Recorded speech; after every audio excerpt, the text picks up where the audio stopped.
We had a list of almost 2,000 factories which the signatories to the Accord had committed to having initial inspections completed at by April 2014. We started our operations in November, December 2013, and started the large-scale inspections of those factories in January, February 2014. So that was an enormous challenge. Safety is a continuous issue. Safety needs to be monitored on a continuous basis.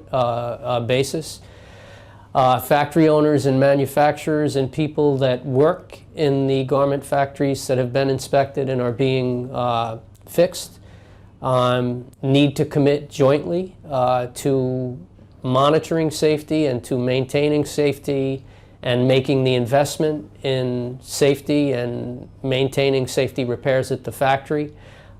This commitment from people that work in the factory and people that own and manage the factories includes allowing safety committees to be formed, allowing safety committees to be trained, and allowing safety committee members to perform their function. And for this function of a safety committee to monitor safety at the factory to not be considered a distraction from the work, but rather to be considered an important part of the work at the factory. Getting the factory owners and the factory managers to commit to the remediation in a timely manner has been and continues to be a challenge. While Bangladesh has many good structural engineers, the complexities of looking at a building that's already been built that has structural hazards that need to be remediated, finding the fix for those structural remediation requirements has proved more complicated and more complex and slower to correct. And that's been a challenge. As it relates to the safety committee work, we face challenges in the labor law was amended in July 2013 requiring safety committees, but the implementation rules for those amendments to the Bangladesh Labor Act in July 2013 weren't issued until a couple of years after the labor law was amended. So we didn't have the guidelines or the government's laws or the country's laws as it related to the safety committees and how they would be formed and how they would work and what their mandate would be. And that delayed us about two and a half years in being able to implement the safety committee training.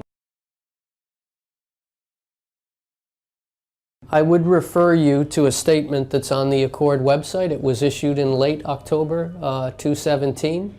And I would also refer you to a press release that the Global Union Federations issued, I think somewhere around October 20th, October 21st,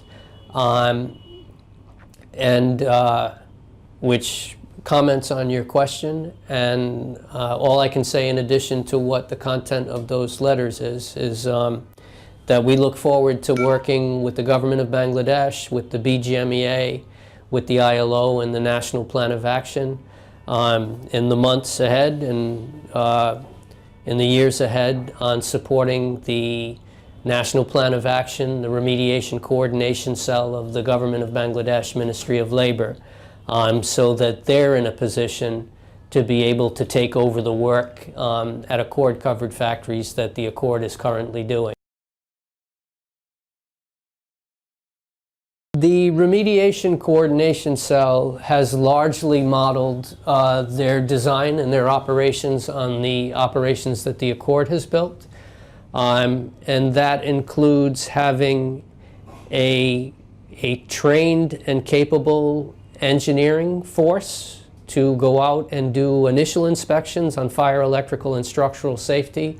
And then after the initial inspections to do follow-up inspections regularly, having an administrative and a support function similar to what the Accord has to make sure that the findings from the inspections get to the factories so that the factories can have their technical people fixing these things, making sure that the information on the status of the safety at the factory, meaning the inspection reports, and then the updated corrective action plans, which show what progress is being made on fixing those individual safety items, are published and available for the public to see and demonstrate the ability to take difficult decisions related to safety hazard remediation and safety regulation enforcement.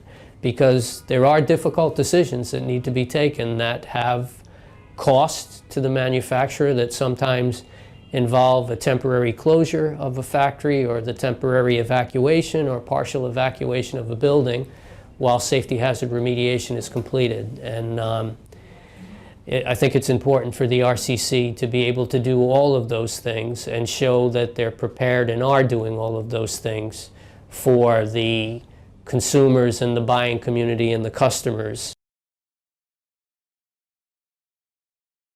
The Accord is fully committed in word and deed in both the 213 Accord and the 218 Accord to support the National Plan of Action and the Remediation Coordination Cell so that it can become the regulatory body, the national regulatory body in Bangladesh to do the work that the Accord's been doing over the last several years.